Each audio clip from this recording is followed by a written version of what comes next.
Instead of talking about Final Fantasy 14, do you guys want to get some experience from all those encounters last week? Oh, see, so I thought we were just gonna do a little bit of side conversation for Treble. That way, he could check audio levels. Brick Road. This counts. This qualifies. Okay, fine. We just did. Yeah. Thanks for your participation, McDohl. But how are the healing lasers? Oh, I haven't done healing lasers yet. I'm going to do lasers, so I enjoy the healing lasers. I'm doing the healing lasers next. What the viewers don't know is Brick is actually going to start streaming Final Fantasy 14, his first playthrough. I can. They're not letting people play it. Yeah. Well, no, Brickard, you still have your old, 1.0 account, right? Doesn't matter. This whole stream would be the queue. Sure, I could We could just recover do the that. exact same thing we're going to do right now and have the queue in the background. Listen, don't take this the wrong way. I love you guys, all right? But if I were to play an MMO, I would not want to play with any of you. Because I just hate the experience of going into an MMO with people who have been playing it for years. And it just feels like you're getting dragged by the arm through the theme park. Like, they just got to show you all the stuff. Like, it's not how I like to experience games. I haven't played 14 before. We can play together. I feel like you would play a lot more than I do it. Because that's what happened with 11. I started playing with my buddy Dan. And for 2 weeks it was great. And the third week I logged in and he's like, oh yeah, I gained 8 levels and we can never see each other ever again. A, I believe level sync actually works in 14, and B, I have a wife and a job, dude. Yeah, level sync is a thing that happens in 14. But anyway, no, you said blips and such. I'll do experience first, because you guys earned quite a bit of it. Yay.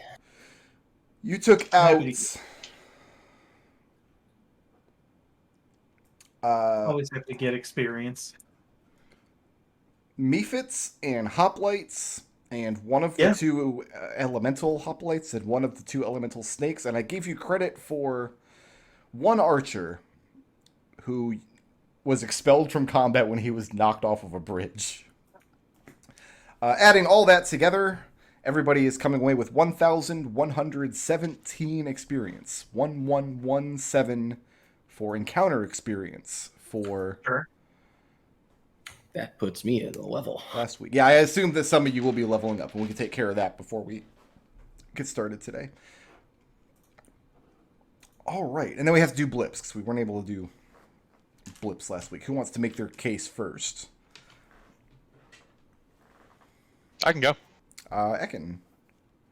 All right, I've got my deal. Give me a good reason for turning Crisco over to the church. That's not actually his name, but that's not what I have written down. Listen. And I have lawful good. The shining words of air will lay down a path for us all for bringing all the people along with the group.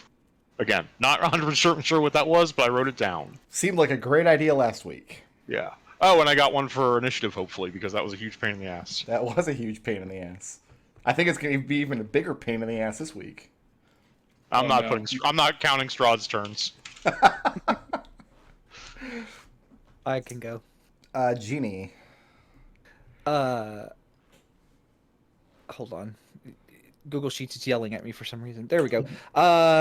Let's see. Chaotic neutral. When in doubt, go with your gut. So feeling like it was about to get bad and equipping everyone in the party with a healing potion before the shit hit the fan. Mm-hmm. What would Nigel do? Holding the back line and providing everybody with support in that fighting retreat is what that was to the boat. And then Flaw, don't worry about it, was just a setback for wasting a spell slot on the fire turret, using it a couple of turns, and then resummoning the protector turret in just disgust. Just to be clear, now that you're bringing it up, nobody gets the benefits of any kind of rest as of the end of last session. No, yeah. Okay, nobody... That's fine. And he's not done abusing us. In the video. And this is preemptive, but you also won our straw poll last week. And I did win the straw poll, yeah. I guess Victor can go. Victor. So for the ideal, seek the truth no matter the cost. That was trying to find out where everybody was escaping and running to as meteors hit and failing miserably at it. For the flaw, which is values knowledge over people, that was mind melding with Chrisen without considering what might happen. As he was being psionically tortured by powerful elemental magic. Yes.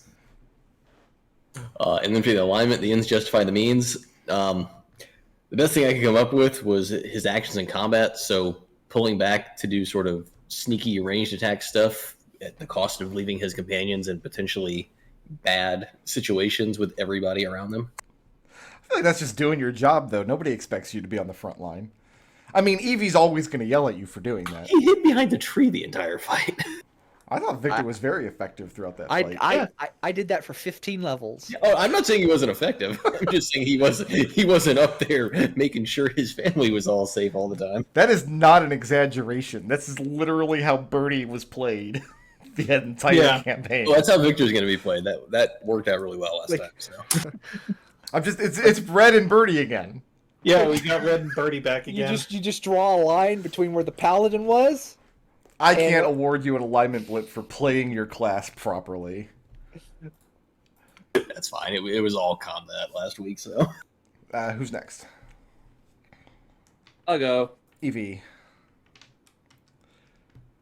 Okay, so her aspect, you mess with my family, you mess with me, for protecting her family as they escaped from a dangerous situation. Including Denny. Yeah, even Denny. Ideal, a chess master must always move her pieces to position of greatest advantage for using the wand to distract the archers while the civilians all escape. That's the kind of crazy plan that works once. Mm-hmm. Flaw, I am a genius. Oh no, for when she did that, she ended up almost dying. By stepping out into the open. Well, I can award you the blip for that once. Which one do you want it for? Well, the flaw really I have written down is she died 3 times in one session, but I'm not sure that really counts. It's not like playing your character properly. She didn't die as a result of her being a genius, though.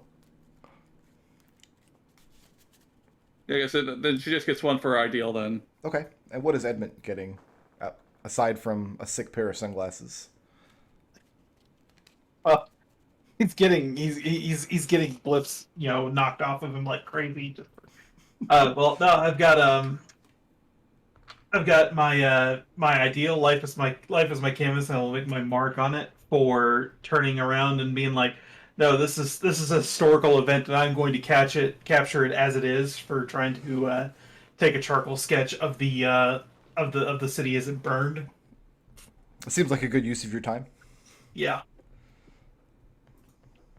And then I have my alignment, lawful neutral, take everything you can, give nothing back, for taking every advantage he could during the fight, even going so far as to push himself beyond his limits to put up his field of darkness to stop the archers, even though it really didn't amount to a whole lot in the long term. I feel like you bought one round with the darkness, and then Evie bought one round with the pyrotechnics wand. Yeah. Yeah. Of course, mechanically, it didn't matter. The mast was going to break on the ship as soon as you got on, no matter what you do with those archers. Yeah. Smoke and mirrors. Yeah, smoke and mirrors, yeah. Listen, Brickroad, I'm trying to make myself feel better. You should feel great, McDohl. You did a very good job. And you have 6 sunglasses. Yeah, I do have 6 sunglasses. Was that it? I feel like the being bribed with 6 sunglasses goes into my flaw. Fool me once, shame on you. Fool me twice, shame on you. But I will leave that to your discretion to award me for that one. I'm not giving you a blip for sunglasses that I also gave you. Who had the most creative solution to a problem last session? I have stuff written down. People can. That is the wrong text document. That is the wrong text document. That is the wrong document. I'm going to throw out putting any kind of like session to session notes on this character sheet, because it just seems to just delete everything that I had written down from last week. Just notepad.exe, my friend. So this is my Rex for the party blips. So Edmont for rescuing the kids for party goals. Creative for Ekon for pushing the 2 guys into the water. badass for excuse me. Badass for Victor for the he really was he was very effective. Like he legitimately did play his class very well. And Evie for intangibles for going unconscious, I think 4 times in one session. Because it was 2 times and then 2 times she went down, right? I think it was only 3 times total, but the third time she did in fact almost died, and she would have died if you had not saved her.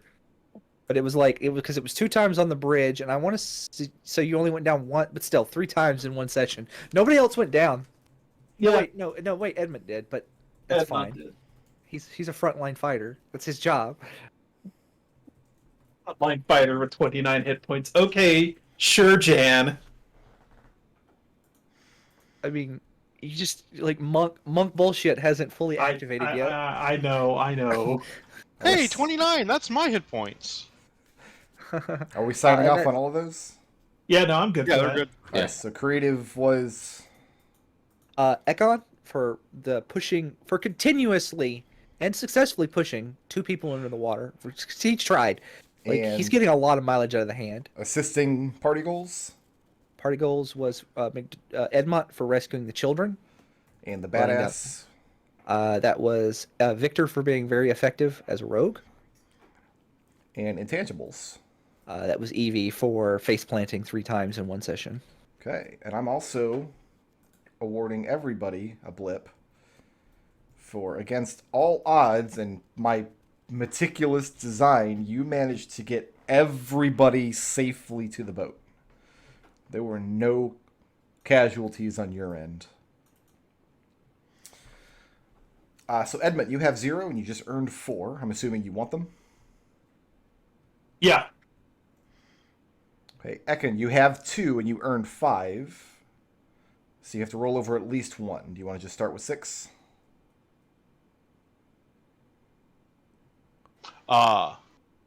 Wait, did you say me? Yes. I have to see what the EXP looks like. Okay. Blips are currently worth... we're level 4 or 5 now. as of last So- week. With the XP from combat, Victor goes up to level 5. Okay, So so 4. we're still on level 4 then. So blips are worth 126 apiece this week. And what's 5? 6,500.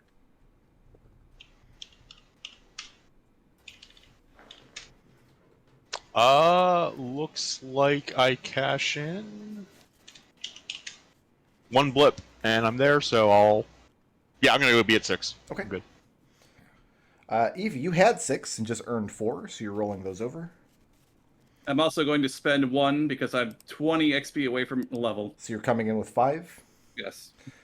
Jeannie, you had 0, but you earned 6. Do you want them all? I need to cash in 3. So and you're I will coming be in at with level 3? 5. Yeah. Yep. And Victor had 6 and earned 4. So you're cashing in those 4 Yeah. and coming in with 6. Yep. All right, then I'm deleting all these other blips. I'm the only one who's a loser. Womp, womp, womp. It's 65 exactly for. Yeah, 6,500. Yep. Okay, yeah, I can get 6. I'll have 18 left. I'll have 18 extra EXP by cashing 1. Okay. Okay, so that is... Go ahead and level up if you are able to do so. Who wants to level up first? I'll level up first. And you're top, assuming you're taking another level of cleric. Yep. And what's your reputation for this level? Survived the sack of Brennan. Guess we could all just take that. All right, and who else? Victor will level up. I'm assuming you're continuing rogue. Rogue, yeah. And what is your reputation for this level? I kind of like the idea that we all survived Grenadine. Otherwise, the attacks from the shadows. Old sniper. Does everybody just want to take survive the sack of Brennan at this level? I was going to take clever strategist for the thing with the wand. clever strategists. And what about Jeannie? I guess held the back line. Victor specifically, not just survived Bernardine, but survived a meteor strike. And Edmont doesn't get to level up ever again, right? Yeah, never. Never. No, never anything nice. It's the sunglasses. They're holding you back. Who put them on me? I requested those sunglasses. All right, I need to do math. How much? Air Blips worth 127. 26. 126. All right. When I get another spell slot, does that slot start filled or empty? Filled. You can use it immediately. So I have one spell slot. What about hit points? Do I just get I get healed effectively from my hit die? Yeah, you have the hit points that you just earned. So I keep the damage. Keep the damage, yes. Yep, that's the way I track hit points anyway. Okay. All right. So now I need to print off my new cheat sheet. So you might hear my printer. 8 con bonus from spending hit dice. So for the benefit of any viewers watching, this campaign of Flumph is now suddenly, out of nowhere, a Ravenloft campaign. The players have gone into the mists. They are now in the domains of dread, where they don't know anything about the surroundings, and the land is trying to torment and corrupt them. The players have been briefed to stop playing like evil jackasses, because that's just a great way to get corrupted and turned into an evil monster and given your own domain of dread, and then be tormented for all of time. The Van Richten's Guide actually goes into pretty great detail of what each individual Dark Lord's torments are, and they all sound pretty awful. It's like one guy gets a hangnail in the same place every day. It's fantastic. That sounds horrible. Well, the point is it creates a hell that's appropriate for you, right? Yes.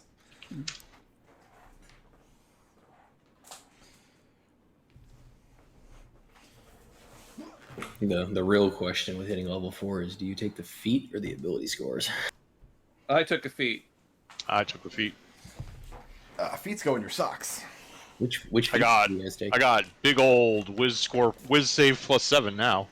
Oh, okay. Resilience. Wisdom saving throw. Yeah.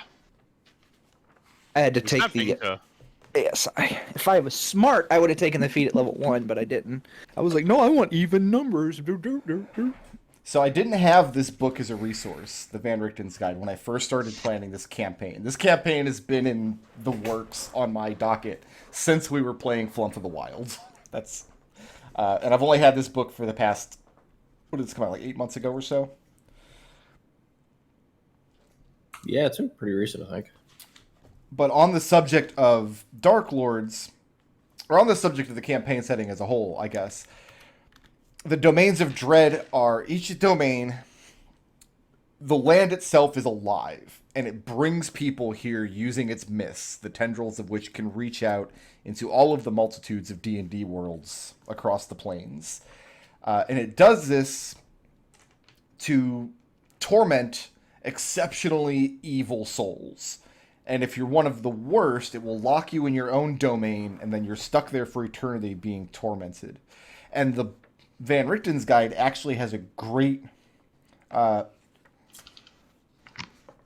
subheading about Dark Lords that I think encapsulates the whole campaign setting as a whole. It says Dark Lords are evil. There's no exceptions. The Dark Lords, they're not sympathetic villains. They're not anti-heroes. They're not misunderstood. Dark Lords are evil. They deserve to be here.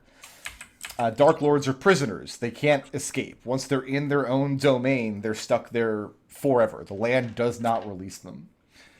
Dark Lords are tormented. And by extension, so are all players that come to Ravenloft. The land gain something by torturing these souls for eternity.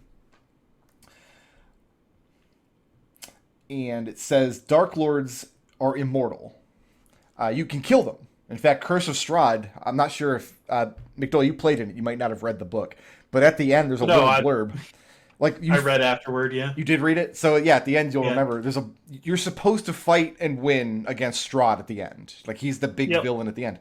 And our Saturday game, our fight with Strahd was particularly epic. It was like one of the fights for the ages. But you don't kill Strahd. You can't. It says that he might be gone for a time, but eventually he comes back and everything in Barovia reverts to what it was before the players arrived, whether or not they're still there to contend with it. So our fight with Strahd was still pretty epic, but it was also a little bit of a Benny Hill affair because I had the amulet of, I think it was the amulet of Ravenloft, and we were in the catacombs basically with all of the the mausoleums beneath Castle Ravenloft. Yeah. Strahd was phasing in and out of walls, trying to break line of sight, and I'm like chasing him down as best I can to keep the amulet of Ravenloft on him. We had, when I ran it, they had fought him in the chapel, and at one point they broke the big window overlooking the canyon. And Strahd tried to escape out of it. So, like, the last few rounds of that combat was the party was, like, literally clinking to the cliffs outside of Castle Ravenloft, trying to keep Strahd from escaping. The other thing, it says, Dark Lords don't realize they're Dark Lords. They don't know they're anyone special. They don't know that they're being tormented endlessly. They don't know that there's anything wrong.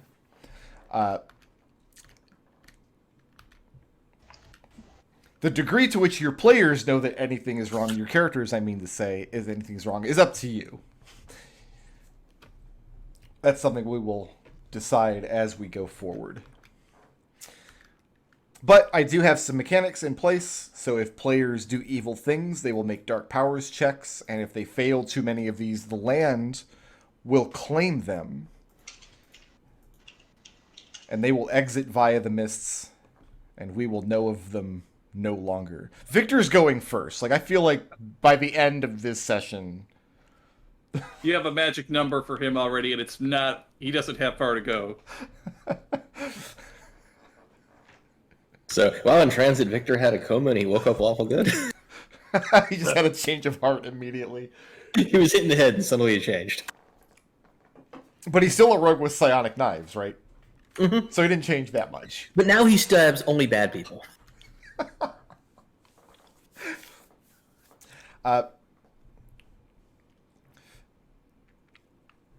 The difference between Ravenloft and Planescape is that I like using Planescape as a vehicle to like explore philosophical differences between characters. Setting's really good at that. Ravenloft is really good at putting player characters into situations where they have to make the least bad decision, morally speaking. These are quandaries I love putting player characters in, as I'm sure my longtime players have all been in a few of them. I know Treble has told me he's lost sleep once or twice. And that's what Ravenloft is really good at. So by the end of this campaign, you all should need therapy. That's the goal. I mean, I probably already need therapy. Regret, I'm already there. Rickard, I've been there for 30 years. So now you all have something to talk about with your therapist with. Like, that's what D&D is. It's a bunch of... It's you being our impromptu therapist as we explore weird... No, Treble, don't say that.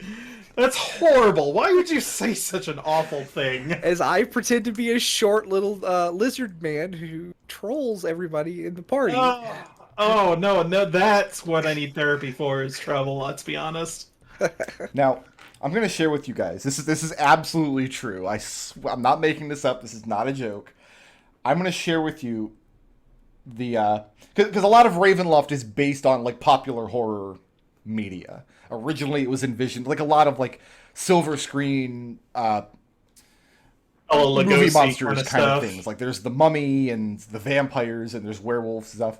And then the modern Ravenloft has a lot, like there's zombie apocalypse. There's a lot of Cthulhu mythos in here.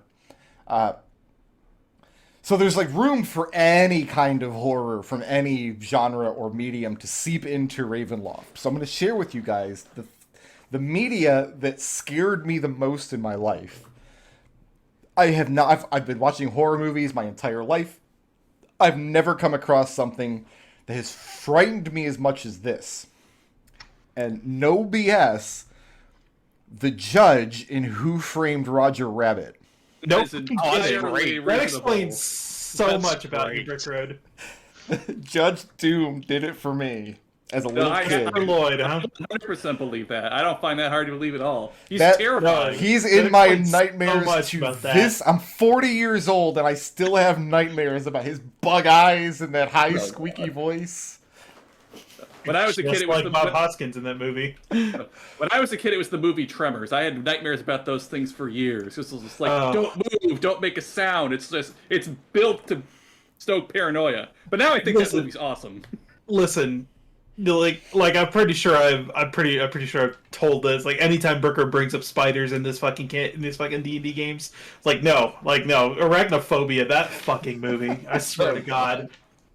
I don't Like think I that, can just watch that scene where the guy with the football helmet gets bitten and killed. Like holy shit, that fucking fucked me up. When I ran Curse of that. Strahd, there was an early encounter against some giant spiders. And I thought just to like make them freakier, I described them as spiders, but at the end of each of their legs, they had a human hand. And I hate you. I hate it. One of my I hate it. players was like, "Nope, stop that See, immediately." That sounds cartoonish and comical to me. I hate it. I hate Nope, it. stop that immediately. I mean, dude, I'm scared of Who Framed Roger Rabbit. So That's funny. So how do you feel about Human Centipede then? We're not gonna. that movie know what? was so boring, and You can't go there. You can't do that. there's really nothing worth mining in that movie as far as adapting horror to Ravenloft. I'm just gonna go out on a limb here. Rick's the only one who's actually bothered to watch that movie in this group, right? Like everyone else here knows it by reputation. No, I haven't seen it. I know enough about it to know that I don't want anything to do with it. You know It's what? one of those movies. It's so bad you have to see it. People can Google it. I'm not even going to give a synopsis of what happens in the movie. South Park did an I episode think of you it. already wrote a synopsis and I read it. I'm like, yeah, I'm good. I think everybody knows the synopsis of that movie just by cultural osmosis. And South Park. My personal relationship with horror is I don't really feel like there's a lot to be gained by mining just gruesome or gross out material. Like it's not scary, it's just gross. And there's nothing, the gross is fine. Like it's sure, no problem, but I don't find it scary. The horror adventures that we've done on this channel, I think the best horror adventure I've done so far was House Bicklebell. The Bicklebell house was pure horror. Great adventure. And was exactly what I wanted to explore. And there was a murder mystery, and there was like a time ghost. And that's not to say you guys won't just fight some like weird, gruesome zombies or something in Ravenloft as well. So, all right. So it doesn't come up much anymore. I think it only really comes up these days when I'm sick. But I have incredibly terrible anxiety/panic attacks, but they're literally about quantitative analysis. Like the last time I was sick, I was delirious, unable to sleep, terrified about about like visually trying to mentally look at something via the square cubed law. I am not making this up. It was something like some huge number of inks inside a compartmentalized container, and the volume that would need to increase to double the number. It was just, I can't really remember it. I was sick, I was delirious, I was absolutely miserable, and I was terrified. Destil, that is the most Destil thing I have ever heard you say. That used to be something that would happen like completely. Like as a teenager, that would happen somewhat regularly, like normally, but now it only really comes up if I'm already in a really bad place. I can't describe it better than quantitative analysis, like thinking about like infinitely dividable spaces or whatnot. And usually I'm fine, but if something's gonna get me, that just sometimes does. Yeah. It just gives me tremendous anxiety attacks. Are you sure you're not a robot? No. That is the most That is the most ridiculous thing I have ever heard in my life. No, I don't know. That's the As a nature robot, of I horror, completely though. understand. It is the nature of Infinitely horror dividable to surface be area? No, that's really terrifying. to be completely irrational, to grab a part of your brain and just never let go of it. That's why, like, I've still got nightmares about something I was scared of in the movies when I was 5. Like, it's still there. That's how, like, visceral it can be. And it's why I really am looking forward to doing a whole campaign based on horror. Now that I have the Van Richten's guide, I'm going to be using a lot of stuff out of this book. There's a lot of really good material in there. But we're not, for those of you watching, we're not running Curse of Strahd, the adventure path. That's not what we're here for. In fact, I don't think I'll be running any published adventures. This is all homebrew stuff, but it is a Ravenloft campaign. Are we still waiting on anybody to finish leveling up, or are we kind of... Level 4 is real easy. Yeah. I'm leveled. Yeah. Who got cool stuff at level 4 that you want to brag about? I got the poisoner feat. Oh, okay. So I'm now proficient with poisons, and if I attack someone with poison, I Oh. ignore poison resistance. That's So we're why ready. that's why I had spell replacements written down, because this is a topic of conversation that I saw in the Discord. You guys have been popping off in the Discord, I'm gonna be honest. I mean, largely about Final Fantasy XIV, but It's Solitaire. Solitaire has brought this out of us. I'm sorry. Should I be That's sorry? fine. Is this I good or bad? think You shouldn't be Solitaire sorry. has more messages posted to the Discord than have been posted to the Discord since we started using it. I don't think that's anywhere near true. No, that actually very well might be. I feel attacked right now. Especially if you don't count anyone else responding to you, then absolutely. Like, that's the only reason, is that you encourage discussion. Yeah. Okay, so I know in Flumph of the Wild we had some poisoner feat stuff, and I gave some leeway about creating poisons that can hit different damage types, and I'm prepared to do that for Eevee as well. Oh, thank you. There's rules in, I think, Xanathar's for crafting poisons. And because I know the actual poison damage type isn't the best thing in the world for all purposes, but the DMG also has a lot of other kinds of poisons you can make. I know I've got them all listed. Okay, I know Red made one that dealt radiant damage. So all you got to I've do, seen that Saul, is you got to get into a really big, complicated moral argument about whether or not you should kill a drow captive, and then leave and step back into the room and decide it by stabbing her before anyone else can do anything. That's how you get radiant I was poison. just going to talk to Planet and be like, I need a bunch of shit to kill monsters. And he's going to be like, my dude, I got you covered. That's how you get radiant poison. The other thing I saw in the Discord, I spy on you guys in the Discord from time to time, but It's your Discord. There's a lot this week. I don't know which one of you it was, but somebody commented like, all that work Brick did to create that entire campaign setting just to troll us and switch it. All that work was already done. None of that was done for this D&D campaign, except for just making the map for the table.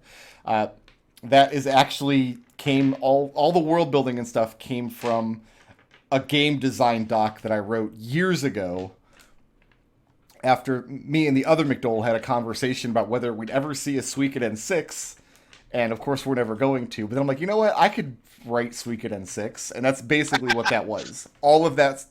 So all I had to do was go look for my Google Docs from like 2015, and that's where all that stuff came. It was all off the shelf. I didn't really have to do any addition to it. Some of the characters that you've met in the campaign are just characters from that world. So as original writing, already had it done. All I had to do was make the map. And the family tree.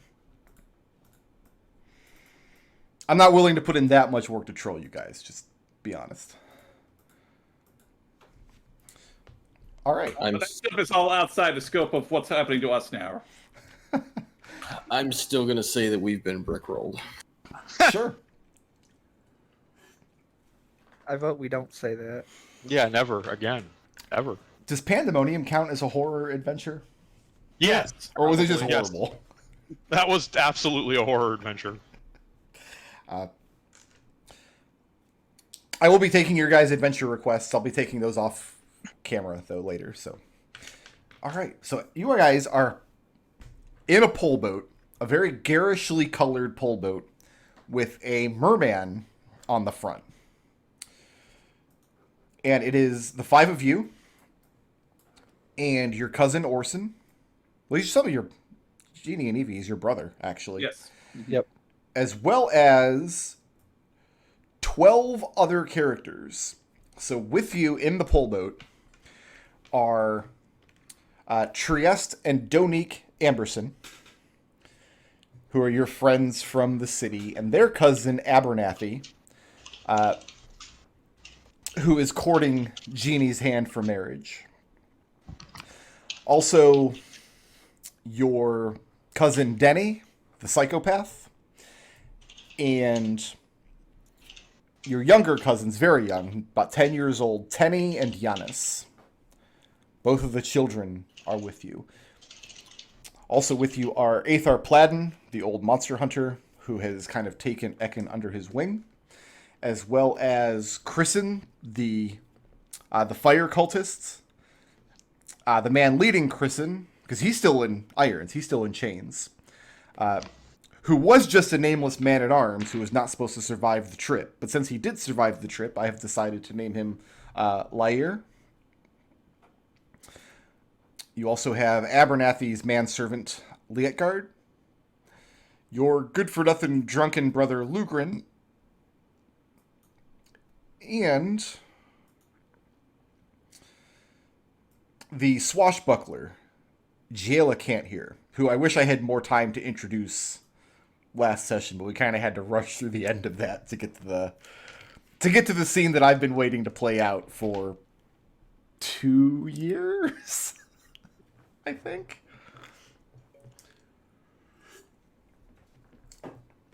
So here's what I want to know. What are you guys carrying in terms of provisions? I have 1 provision. And I think that's it. I figured this out after my horse got stolen. So right now, I have nothing. Yeah, it was all my saddlebags. Yeah, about 5 days worth of rations. I got like 10 days worth of rations. So 1 day's worth of rations. So we need to actually get this number down. 1 day's worth of rations essentially means a morning and an evening meal for one person. Mm-hmm. So 1 day worth of ration, we're going to say... Oh, we just count it in days. That's fine. So how... Let me get my spreadsheet here. I don't think we're going to be able to feed 18 people for very long. Jeannie, how many do you have? I had 10. And now I have 0. Not, what happened to them? We're fixing to eat them, aren't we? Well, I just want to know how many you have right now. 10. If you have 10. Okay. How many does Evie have? Evie has 1. 1? 1. And Edmont? 5. And Ekon? 0. Lost everything in my saddlebags again. And Victor? Victor has 1 because he just hasn't had time to go to the store yet. I think it's too late for that. And Abernathy had rations enough for 2 days travel for 5 people. So he had 10 aboard the pole boat. Remember, he was not expecting to be lost in the mist. He was expecting to just cross the lake and rendezvous with one of the other ships. Well, no one was planning for us to get lost in the mist. I was. Except for you. 2 years. You don't count. I don't count? You're not a real person. Aw. You're just our therapist. Is anybody proficient in survival? I think Orson. Orson. And probably Lietgard. Oh, that's a question. Did Destil's man-at-arms make it on the boat? I didn't send her to the boat. No, she got sent off. Yeah, okay. So as far as I know, none of your retainers are with you. Because I thought Victor yeah. was with Yeah, him. my retainer was with me. are Mine they? was with me. Yeah, Yeah, I thought Victor had. we brought the retainers with us, I thought, except for... Where else would they have gone? Did they get sent on the other boat? So 4 of you have your retainers with you? Yeah. That's Yeah. just 4 more people. that are gonna Edmont have- does not. Edmont does not, and Ekon's tried to send his away. So you have Yeah. 3 more people than you thought. By the way, that's a class feature. Like, you are entitled to have a retainer if you want one. So we can just replace one for those of you who didn't make the cut. All right, let me. I think the option was either bring them with us or leave them for dead in Brennanine. I mean, you could just send them aboard the other vessel, or Yeah, send them I, to some I other mean, task. I gave mine very specific instructions. Orson is proficient in survival. Is anybody else in, as far as the player characters or their retainers? Not today. I can cast a spell tomorrow to make myself proficient if we're using the spells from the Strixhaven book. As far as the NPCs who are with you, let me flip through them here.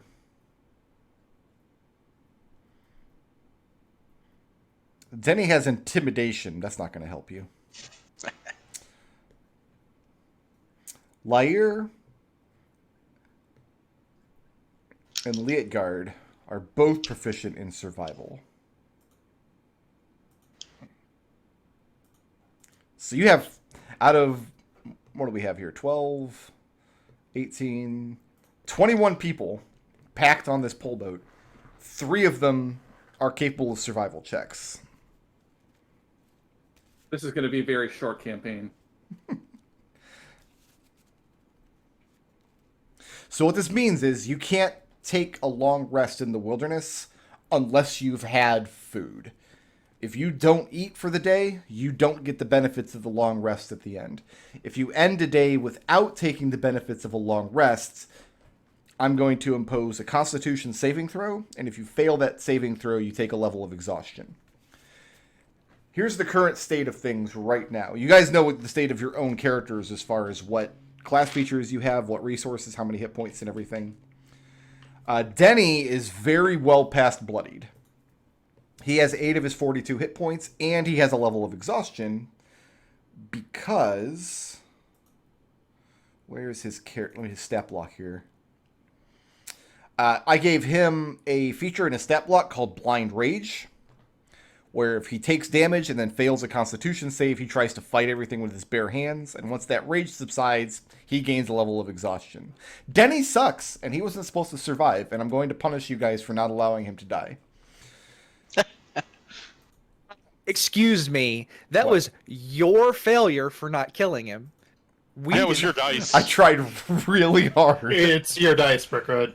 You're gonna punish us because better. you couldn't pull through. Trieste has all of her hit points and no exhaustion, but she has no ammunition. She used the ammo in her gun that she had to kill one of the Endeline soldiers that came. You guys heard that whole bloody story. So she has a firearm, but she does not have any ammunition to use in it. Chrisen is bloodied, and he has 2 levels of exhaustion because they have not been allowing him to sleep properly because he's been a guest of the Brennanine Cathedral for the past several days. Also, he does not have any of his spell slots, and he doesn't have his spellcasting relic. Yep. One of you has it, I I thought. think Ekon has it. No, Yeah, he gave I it. turned that over to the church. Okay, then he So doesn't have one. Vlad And brought he- it. then he's not going to be able to do any spell casting until he creates a new relic. Assuming anybody even allows him to. Platin is also badly bloodied. But he doesn't have any exhaustion, but he has used up all of his spell slots. And he's basically running the Razu situation, where all of his known paladin spells that I gave him access to are just different kinds of smites. He's just really good at fighting monsters.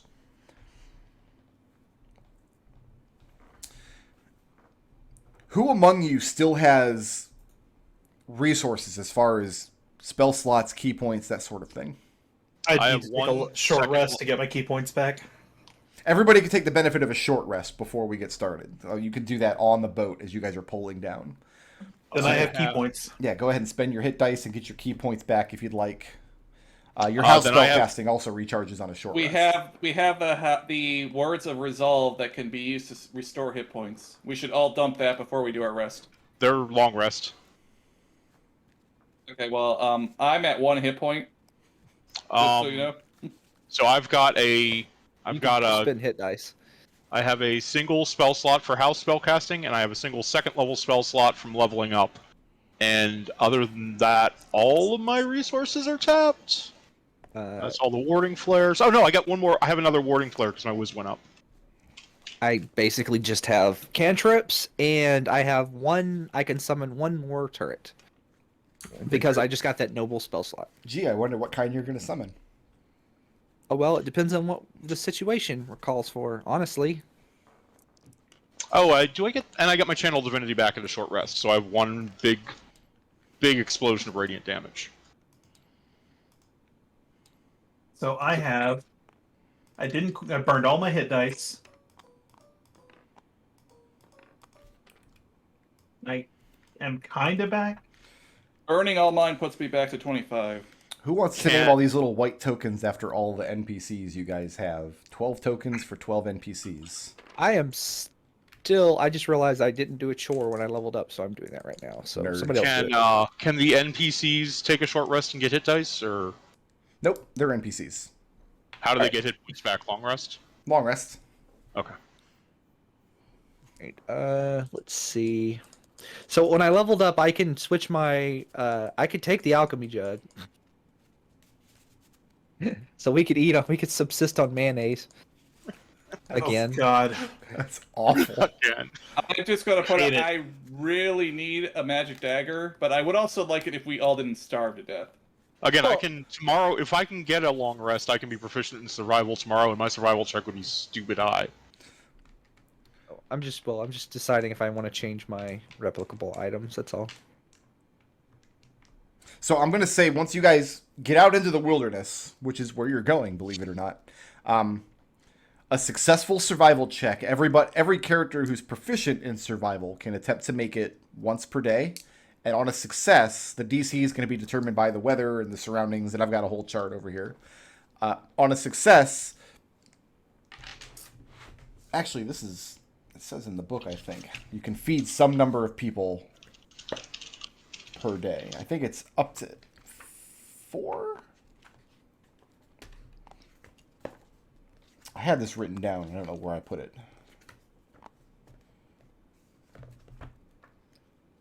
I'm guessing we can't eat a familiar.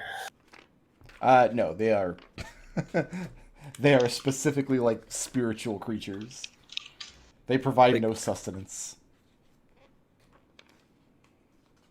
I feel like my familiar didn't die last session. But mine did, so I'm gonna spend. Ekon, you have a whole bunch of spell components on you, right? You bought a whole bunch. Yes, I don't have my saddlebags, but I do have my spell components, so I can knock off a find familiar for you. Okay, yes. So I am going to resummon my beloved familiar. Is he allowed to follow us into this horrible place and be trapped here forever with the rest of us? Sure. Okay. I was a little worried I was going to have to summon one from here, which sounds like it would be a terrible idea. Yeah, I think I am gonna switch. Gonna switch out the spell focus for. This is interesting. So the new spell has a spell component with a GP value. So I probably can't cast that, or does my house relic go up to 50 gold pieces value? I don't remember. I'm What's not the- 100% clear on how that works. What's the spell? Borrowed knowledge. Is that in the PHP? Yeah. It's Theros, not Theros. Strixhaven. Strixhaven. What's the component that you need? A book worth at least 25 gold pieces.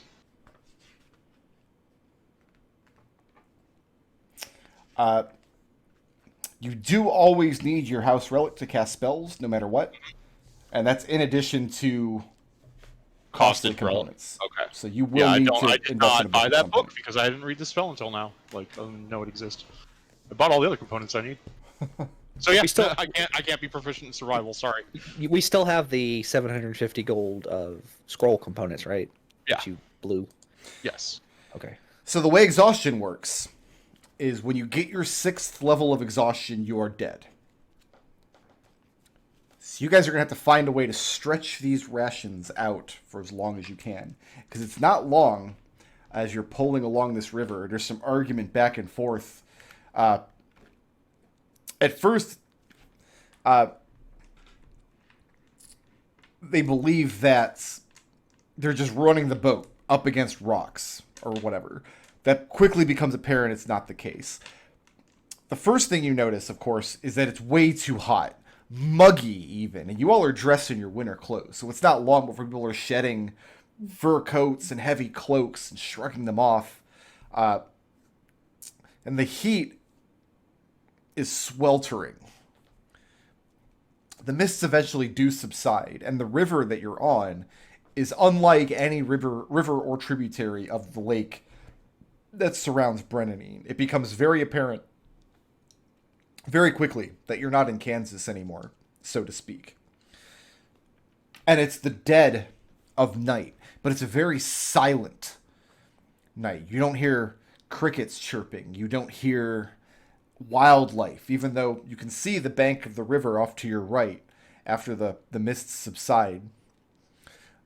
And you're in a very marshy territory. The marshlands where you're from would be far to your northeast. You are going the entire opposite direction. And you're in a river, not a lake. And this is pretty much the scene that you can see. I don't know if any of you are skilled with reading star charts or anything, but a large moon hangs in the sky that you don't recognize. And the layout of the stars doesn't match any star chart you might have seen throughout your education. Victor will comment on that fact, as he does have navigation and cartography. Yeah, you very quickly come to the conclusion that your navigation and cartography skills do not avail you. You do not recognize this place. The world just feels different in a very intangible kind of way. What kind of magic is this? What did the Endolines do to us? Where are we? Where in Air's shadow? Abernathy, where did you take us? Well, Abernathy is not one of the men who was pulling. I think it was Leotgard. Jayla would have grabbed a pole. But remember, at first you guys were having to use oars. And the boat's not really designed for that. But now, the river you're in is shallow enough that they can pole along. And now that the mist has subsided, they're able to navigate around the rocks. And you're just in this meandering river. And you can see the mountains off in the distance. Pretty much the scene that you're seeing here. Do we see that bridge-looking structure? Sure.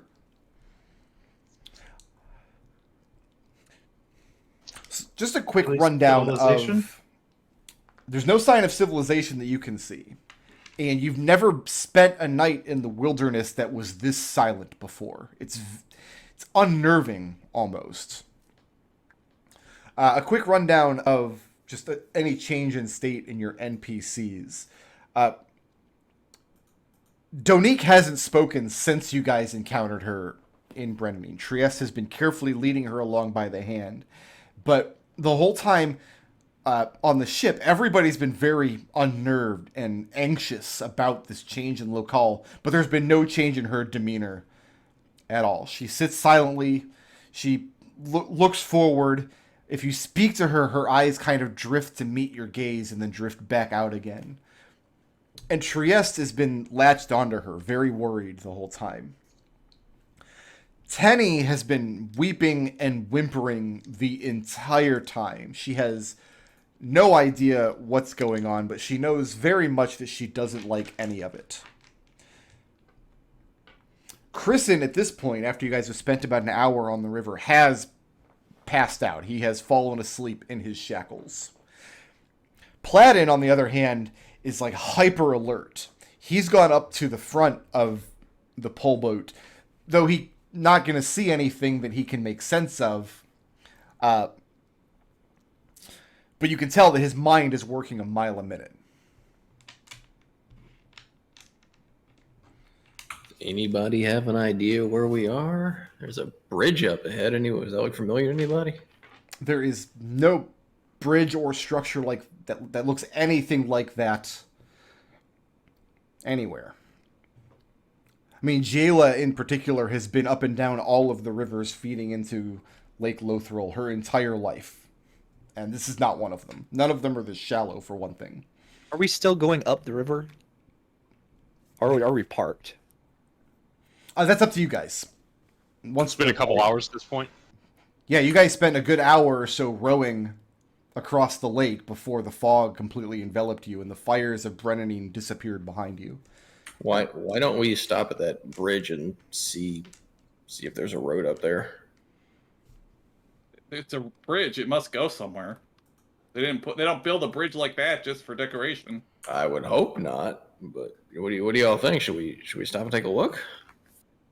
How much farther does it, like how long does that look like it would take to pull? Not terribly long. And it's not a difficult draft either. I mean, it's Yeah, that you seems guys are going along. Well, that's the other thing. Any river would be feeding into the lake in Lake Lothril, but this one is going the opposite direction. You guys are going with the current. At some point, the current changed, and nobody knows exactly when or what happened. As you pull closer and closer to the bridge, however, it becomes clear that it's a ruin. It's in a state of disrepair. Are you guys going to pull up alongside and try to climb up onto the bridge, or pull underneath it, or what's the plan? I'm thinking we stop and go up and see if we can get a better vantage point from a little higher up. Or Yeah. just shelter. Yeah, I mean, this might be the best place we can find a shelter for the night. What's the It may skyline also be curtain? dangerous, so let's all be on our best behavior and be alert. What is the... How tall is the bridge? Like, this looks like a fairly tall bridge. Yes, it's a huge span. It looks like the bridge connects two sides of tall cliffs on either side of the river as it meanders in between these mountains. Are there any buildings on either side? It looks like there might be, but, like, again, this is... What do you see? As you get closer, you do see a structure on the eastern side. But there would be no landing on that side. You'd have to land on the west bank, climb up to the bridge, and then attempt to cross. I think what we should do, guys, is get everybody... pull the boat up to the western shore, set up some kind of perimeter defenses, leave the people who can fight, at least a little bit, with down here, and we go up to investigate. Yes, we probably all need to stretch our legs anyway after that Agreed. rowing. What time of day does it appear to be? It is dead of night.